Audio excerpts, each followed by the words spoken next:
Ngayong araw, napag-isipan namin magkapatid nang pumunta ng taas ng pinagpatong para kumuha ng papaya.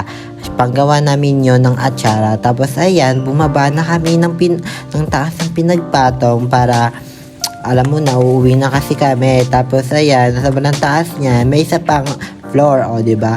Tapos yung kapatid ko, tatalon yan, o diba? Pati ako tatalon, tsaka yung aso namin na si Brownie, ang kulit-kulit. Ginugulo-gulo niya yung kapatid ko. Tapos, ayan, bababa na ulit kami dyan.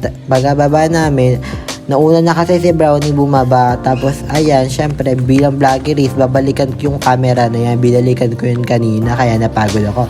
Tapos, ayan, bumaba na kami sa aming pool. Ayan, ayun yung pinagpatong pool. Ayan yung third pool, yung pinakataas sa pool, yung malamig yan. Sunod, may second pool pa kami. Ayan yung second pool. Nahiyan ako dyan mag-video kasi ang daming nakatingin sa akin. Tapos ayan, pinapakita ko na yung sobrang hangin kasi malamig talaga si nature. Tsaka yun yung mga price ng pool namin.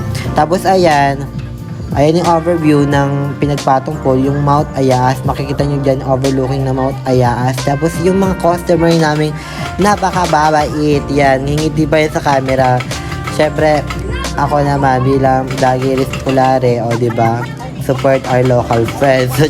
Tapos ayan, bumaba naman ako sa mini pool namin. Ayan yung mini pool namin, yung pinalawak namin. Dati kasi sa branded niya, pag-isipan ng papa ko na palawakin tsaka pakinisin yan para mas maganda tignan. Tapos ayan, ang ganda ng result, parang crystal water siya, o diba.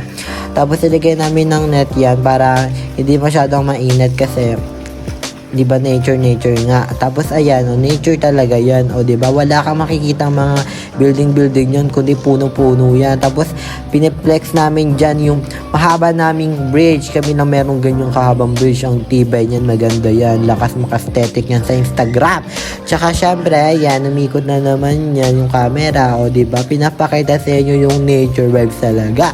Tapos ayan yung diba yung pinagpatong, I love pinagpatong, ina-highlight opak, diba, panis, ang ganda niyan. Tapos ayan yung mga tanim ni Mamang Flower, na ang gaganda. Tsaka yung manok namin, pangalan niyan si Blacky, tsaka yung pangalan niya Blacky 1, Blacky 2 yung anak niya.